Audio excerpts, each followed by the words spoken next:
Si Congressman Pulong Duterte pa mag-describe ng ganitong karakter ng mga tao, tinatawag po niya itong cry baby o iyakin sapagkat medyo mainit-init po ang mga weekender news sa Pilipinas.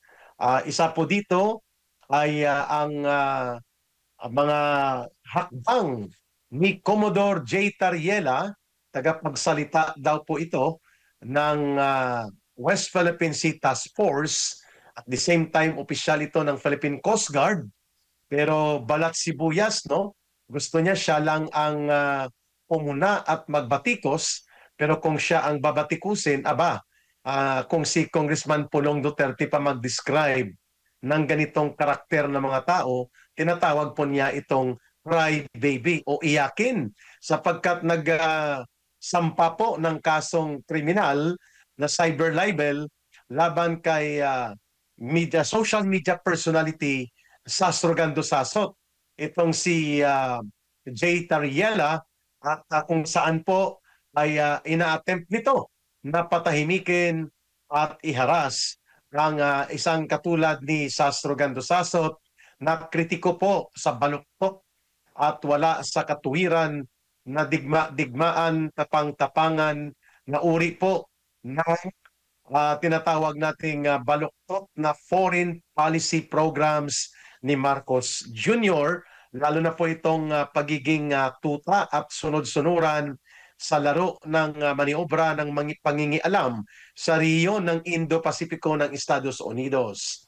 So ito pong si Commodore J. Tariela ay kapapasok lang po na balita, nagsampa po ng kaso ng reklamong cyber libel at wala pong pinagkaiba ito naman sa pagiging balat sibuyas at iyakin ni Senator Risa Hontiveros sa kanyang layunin din po na itigil ang pagbubunyag at paglalantad ng mga katotohanan hinggil sa naibulgar at naibuking na kanyang involvement sa modus operandi ng tanim witness at pamimili or tampering ng mga witnesses sa Senate investigation na isinasagawa po niya, lalo na yung kanyang pagwasak sa pagkatao, integridad at dignidad nila Pastor Kibuloy ng Kingdom of Jesus Christ na mga ministro at pati na po nila Pangulong Duterte at ni Vice President Sara Duterte. Walang pinagkaiba po itong pagiging iyakin at crybaby na lakbang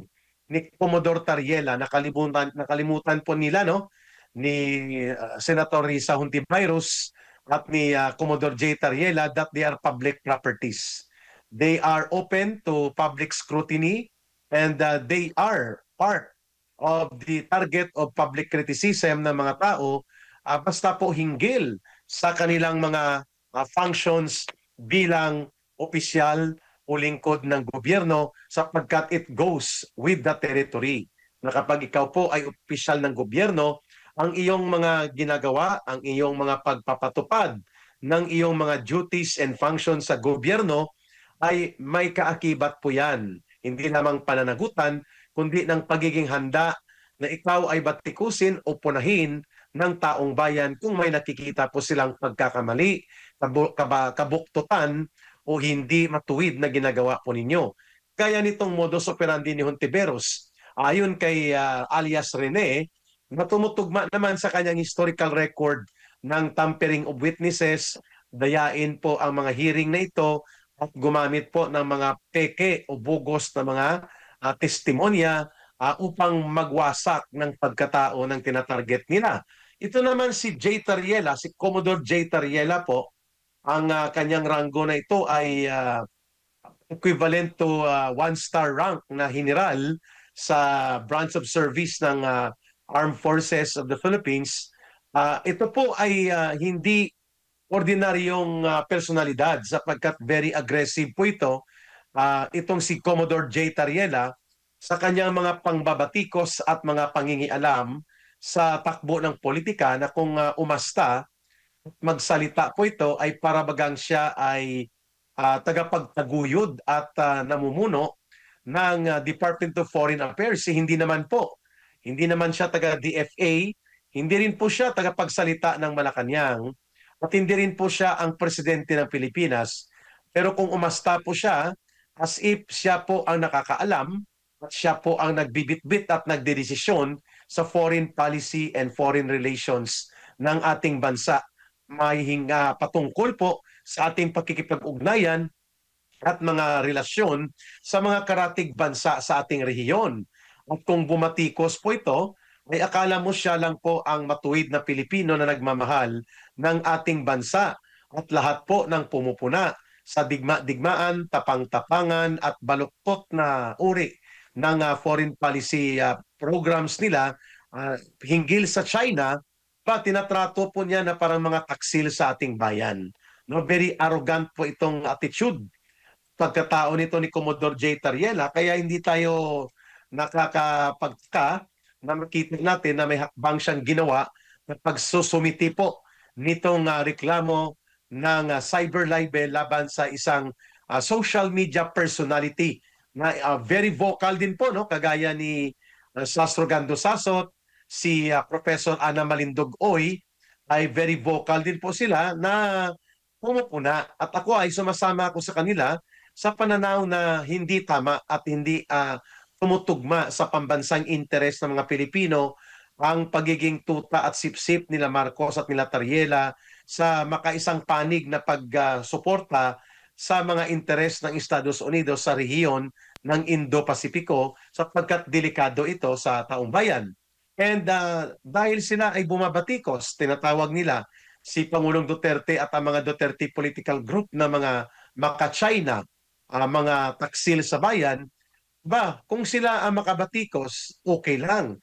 Dire-diretso pala yon at hindi sila pwedeng salagin, hindi sila pwedeng i-counter ng pagpupuna at kapag sila naman ang pinuna at sila po ang ginamitan, mga kababayan, ng pagpupuna ay mga iyakin at natatakbo kagad sa antas ng pananakot, ang gugulat, kung ano-anong mga harassment by filing cases laban po sa ilang mga personalidad, mga kababayan. So ang tumulong sa kanya, itong grupo na nagpapakilala na Movement for the Promotion of Disinformation.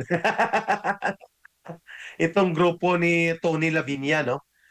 Itong nagpapakilalang abogado ng mga nire-retag namin at ina-identify ng mga CPP, NPA, NDF urban operatives. Kagaya po nila Sara Ilago, nila Arlene Brosas, nila Franz Castro, mga kabalahibo nila na mga puro urban operatives ng CPP, NPA, NDF, nagapagtaguyod ng terorismo ng CPP, NPA, NDF, itong mga personalidad na ito, ang nag-aabogado po sa kanila, itong si Tony Lavinia.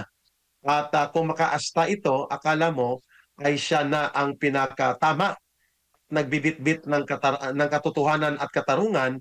Kung tingnan niya kami, ang tingin niya sa amin ay mga kalaban ng kalayaan ng bayan.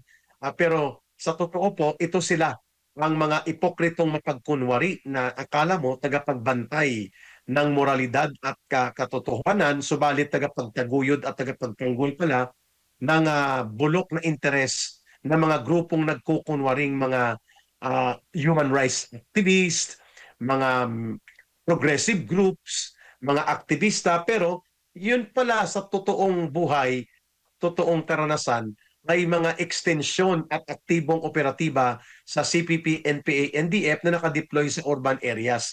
Yan po ang mga ipinagtatanggol nitong grupo ng Movement to Promote Disinformation. Na pinamumunuan nito ni Tony Lavinia. Siya din po at sila din ang grupong ito ang nag-aabogado ngayon dito kay Tariela, kay Commodore Tariela, sa kanilang layunin na magsampa ng kaso ng cyber libel laban kay Sas Rogando Saso. Sino pa ang isusunod nila? Ni Hontivirus, nila Tariela. Nakita natin ang pattern. They are now weaponizing the law, weaponizing the process of filing cases in order to intimidate, bully, harass, and ultimately, patatahimikin nila ang mga nagsisiwalat ng mga kabulukan nilang mga paninindigan at ginagawa, tatahimikin nila ultimately ang katotohanan.